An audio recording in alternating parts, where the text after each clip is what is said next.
Hello, my name is Margaret Adele, and welcome to me looking like an idiot. I have had this idea for so long, and I knew the minute I reached 100 indie reviews that I was going to open it up to every indie author that I have ever reviewed, because the best benefit of reviewing indie books is you get to have really in-depth relationships with the authors as opposed to them being like these far-off people. And I said, you get to quiz me on the books I reviewed.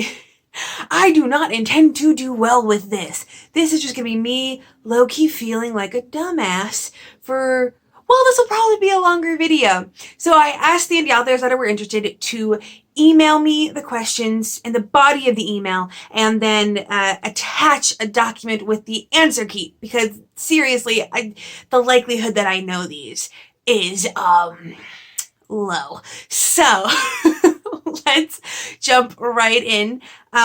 I will put up the image of the book or hold it up if I have a physical copy so we know where we're at. I'm not going to do a lot of like in-depth discussions about the synopsis of the book because this video would be even longer, but every book I discuss will have their review video down in the description below. So let's see how the things I don't know.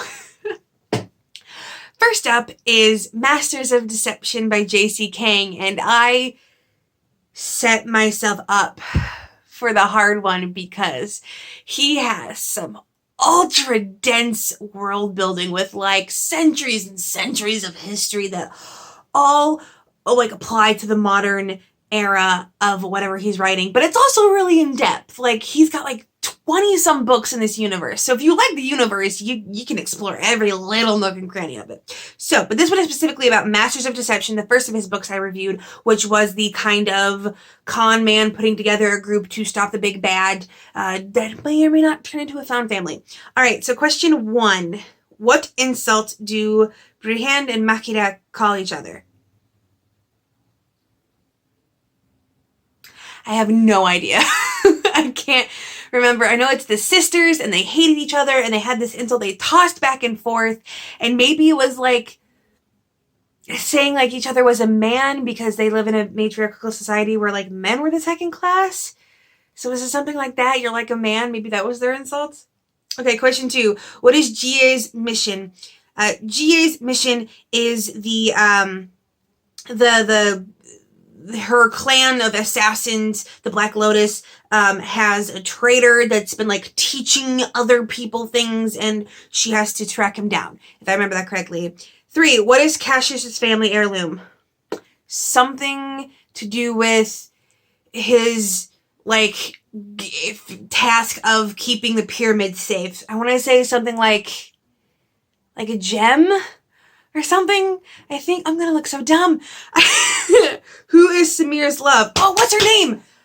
Oh, it's like his entire point of he falls all over and he ends up going like chasing down to brothels because he thinks that she's been trafficked. Does it start with a P? Oh no. I remember it because I remember he's like this super sappy soft boy, and it's like his whole deal in his, is she a princess or like someone higher above him in station? Like I can remember all these things. Can't remember her name. Okay, I'm gonna take a mulligan on that one.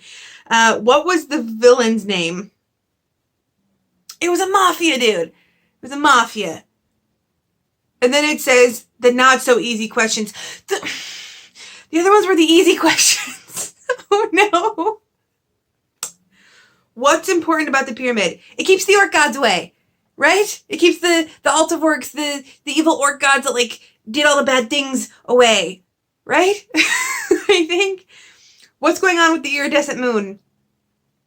Isn't that what they use to like tell time? I know this is the world where like there's like multiple celestial bodies in the sky, and each of them move in such a way that like the characters can look up and be like, ah, it is this time.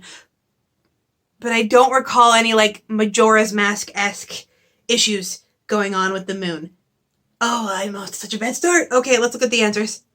Okay, I had to go a really long roundabout way of getting this to open on my tablet. I had to like upload it. Asama, I don't remember that. Oh no, Asama is like, I think it's their language word for pig, I think. I remember the sisters just hated each other. Tracking down a clan traitor, number 2, yes. 3 is a starburst. I feel like that's still a kind of rock or gem. 4 is Sohini. Oh, nope. Didn't get that one at all. And number 5 is DeLuca. And that was the head of the mafia people. I remember that much. Not the beginning. Oh no. I'm not doing well at this at all. Alright, up next is one with a lot less world building, and that is Hematoma by Matteo Polk. This is the romance that I constantly spoil because it's not actually a romance. It looks like one. It is actually about an abusive relationship between a human and a vampire tattoo artist. So, let's look here.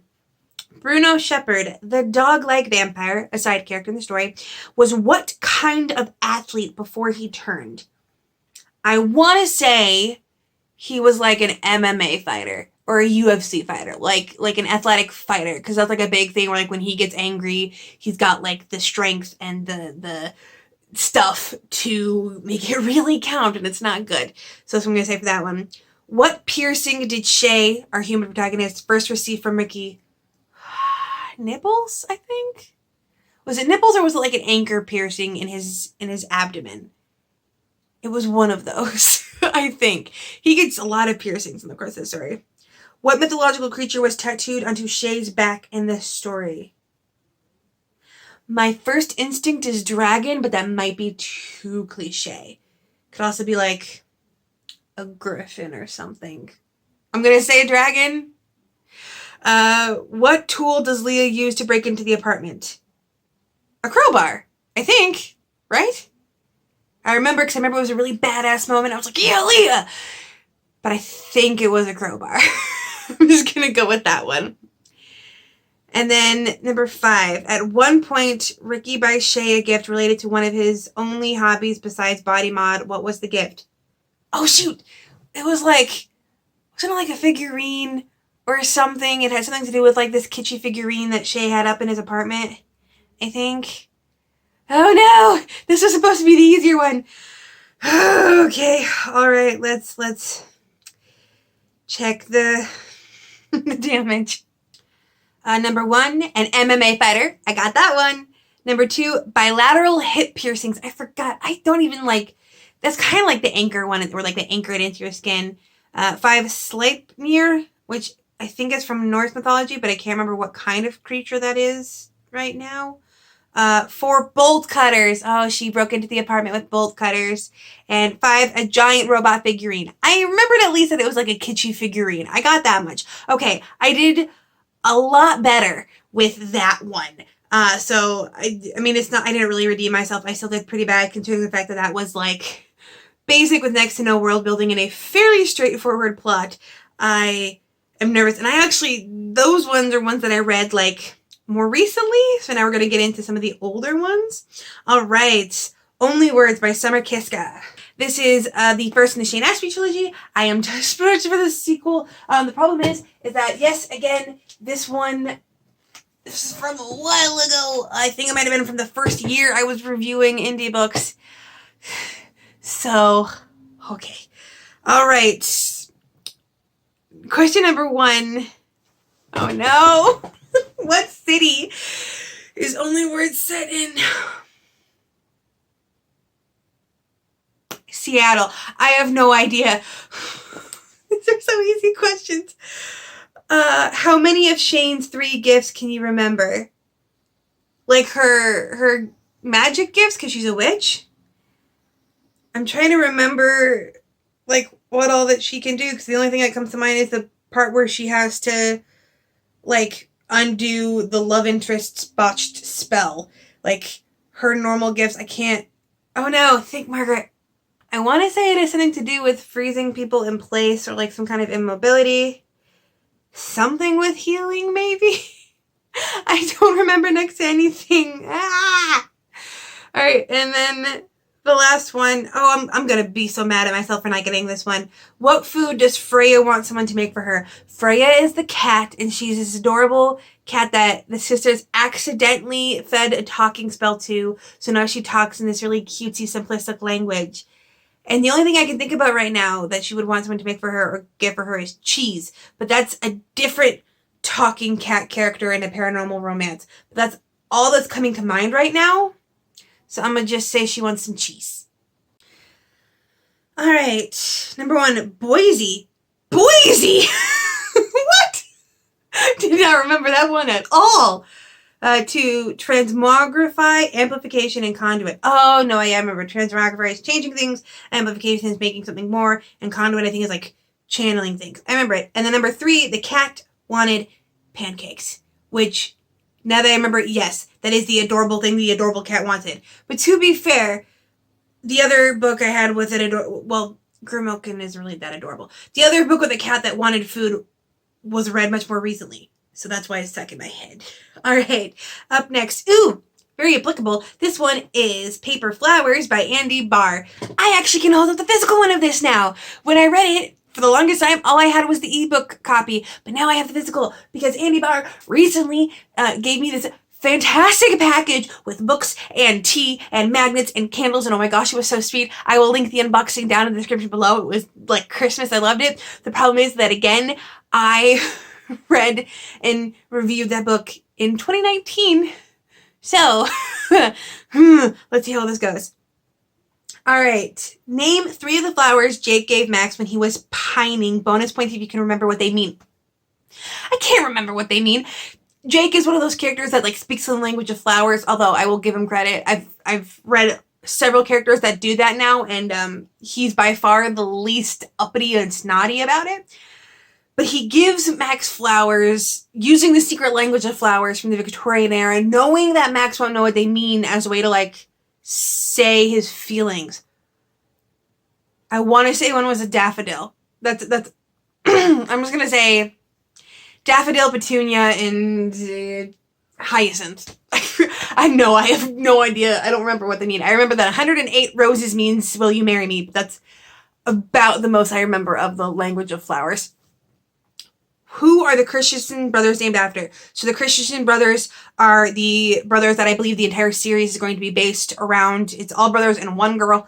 And if I remember correctly, they all have names like Julius and Maximus and Tiberius. So I'm going to say Roman generals. And if I remember correctly, like the company is called Legionnaire. So it's very Rome inspired, the entire thing. What is the name of the book Max writes about Jake? I want to say it's Paper Flowers, because that's the name of the book, but I might be wrong. It might actually be Paper... No, wait, I was rereading it today, actually. This is cheating. It's Paper Heart. All right, what is the source of Tiberius and Charles' animosity? If I remember correctly, Charles is the father of the Christensen brood, and I'm going to guess that it is Charles's homophobia towards Max, because the parents are very openly homophobic towards him, and the siblings are very supportive of him. So, yes, I think that's it. I'm going to say that's it. And then 5, what is the name of Jake's flower shop? I feel like it has the word posies in it, but I don't know anything else. I'm just going to say it has the word posies and really hope that I'm right, because I just did a fantastic book unboxing and it was super nice, and I really don't want to screw this one up because she was so sweet to me. All right, let's see how badly I did. Oh, I got one. I only got one. He gives him a purple lilac, a cyclamen, a hyacinth, a morning glory, a jonquil, and a gardenia. And they all have different emotions that I won't get into, but the hyacinth means please forgive me. I did not know any of those. And number 2, Roman emperors, specifically Julius Caesar and all of them. Yes, I remember that one. Oh, that's right. I got this one. Okay, so the actual answer to number 3, I wasn't technically wrong, is the first star. Over the course of the story, Paper Heart, which is the one I said, is the one he writes, but it's a big plot point. It's a big point of contention, so it's not the one he ends up publishing in Jake's honor. I forgot that part. It's actually a gigantic plot point. I really should have figured that one out. But I'm still counting this as a win. And then number 5 is Pocket of Posies. Oh, I was right. Posies. Okay, good. Editing, Margaret. I totally skipped a question. Number 4, Charles was actually Max's ex, and Tiberius basically got between Max and Charles to break them up because Tiberius didn't like him, which I assume maybe will be the plot point of a future book. I look forward to it. I didn't do fantastic. That was so-so, but I got more than I thought. And I'm low-key pretty sure that some of these authors are, like, low-balling me these questions. They're soft-balling me these questions to give me easy answers. And I get it. It doesn't look well on anyone if I do poorly with this. But let's hop right in to a much more recent read, and that is Chasing Ghosts by Dean Cole. And already I'm looking at these colors, and already, oh no. Oh god. I read this really recently. Why are all of these flying out of my head? Okay. What are the names of Quentin's parents? Quentin is the delightful soft boy gay that is the photographer in this haunted ghost quest. And his parents' names are completely out of my head. Eleanor and James. Sure, let's go with that. Number 2, what is the title of Will Anderson's WIP? Will Anderson is the author that comes along on the ghost trip, and I am like 99% sure it's going to be Future Romantic Interest. But I don't remember his WIP at all. Something with a spooky title. Like, I mean, is it Chasing Ghosts? Are we just going to keep the character writes a book that's the same title as the title of the actual book thing? That'd be funny. Number 3 is, what was Elliot's favorite color? Elliot was a past love of Quentin and a big point of his arc, and I do not remember his favorite color at all. I'ma just, green. Sure, green. Number 4, what is Will Anderson's real surname? I think it's something like Irish. And I can't come up with an Irish name right now. But like Mick something, I feel like, I don't know why I feel that. But I feel like that's what it is. I was doing so well. Okay. Which 2 famous writers does Kat believe she's channeling? Okay, seriously. Dean Cole, you were supposed to be the easier one. I'm just going to say she is channeling Hemingway, and I'll throw out the top of my head, Stephen King. I don't think that's correct at all. And I feel so bad. I swear I liked these books. I swear I read these books. This is why when I review a book, I do it really quick after I finish reading it. I usually only give myself a couple days because otherwise this happens. Okay, so the answers. Belinda and Dominic were his parents' names. Portent is the name of the book. Blue. Oh, blue was his favorite color. Why did I go with green? I was even thinking blue. And, O'Donnell. So I was right that it was an Irish surname. O'Donnell is Will's real last name. And then Kat, the journalist that Quentin is palling around with, thinks she is channeling Anne Rice and Shirley Jackson. Which makes sense. You gotta get that creepiness factor in there.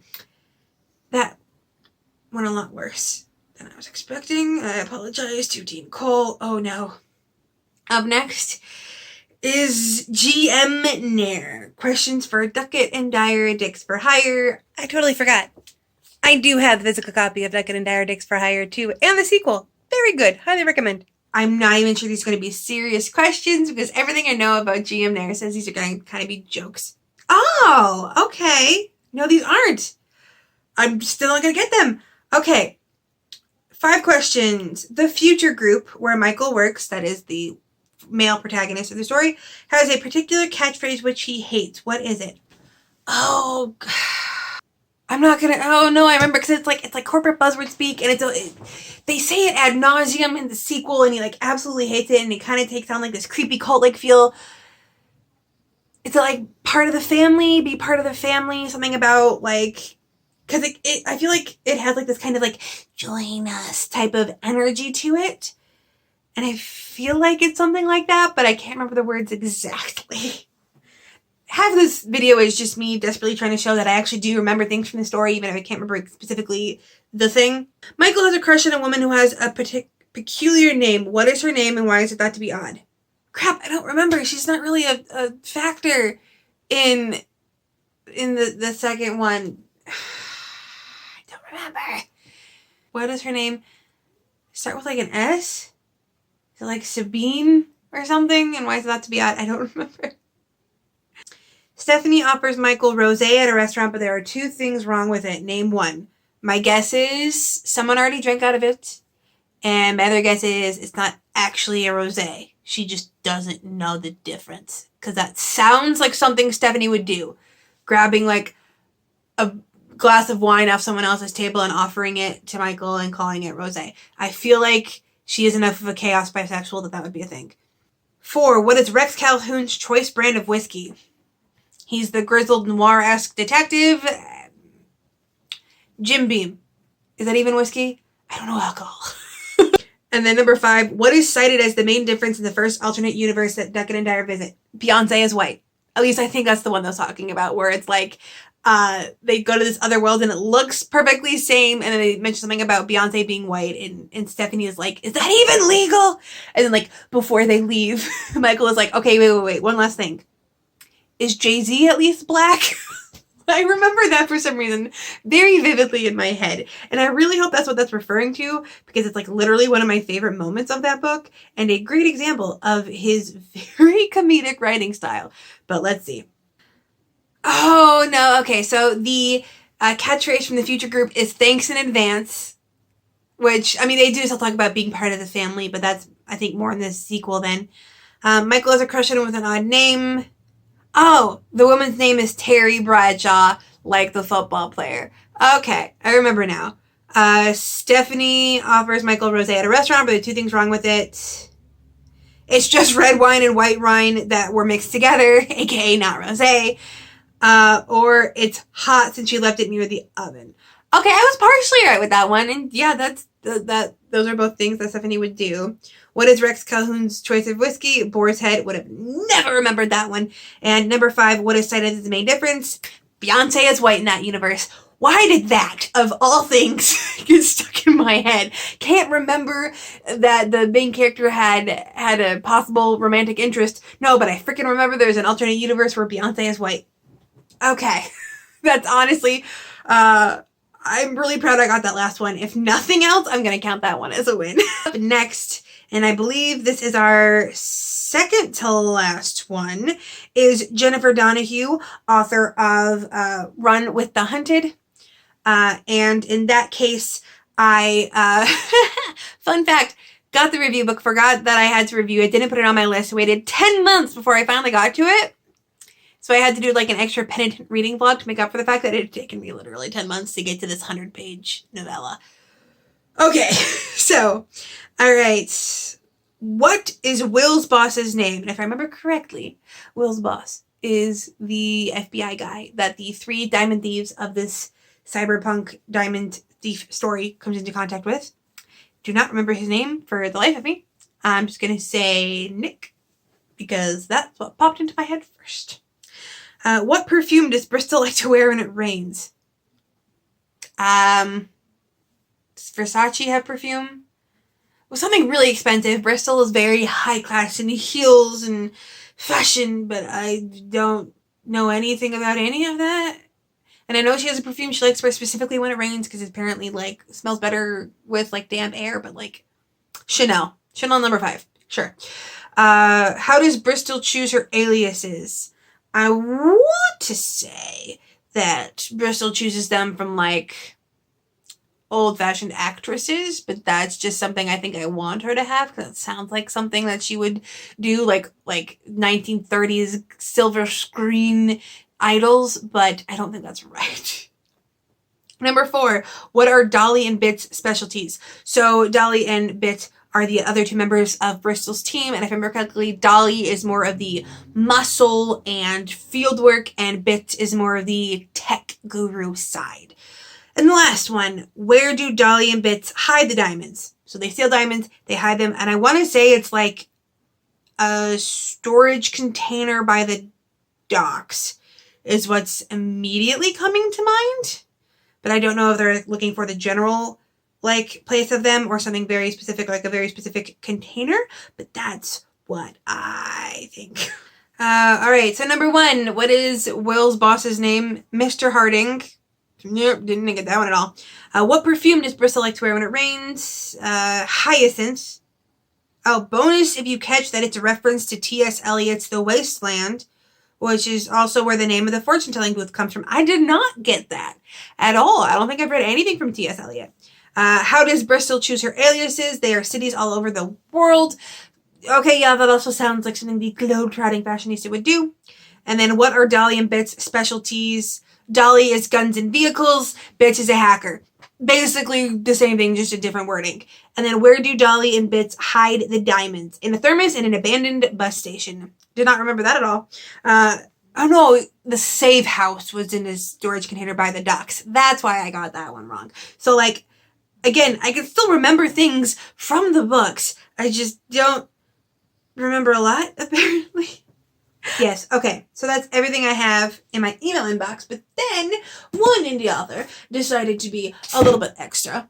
Li Xing, who was, fun fact, actually the 100th book that I reviewed. Nightflower Shrinking from the Light of the Sun. Loved it. Adorable. And she was my 100th. She decided to send the questions in an actual letter. Like, cute little letter. And I'm so happy about this. She put stickers in.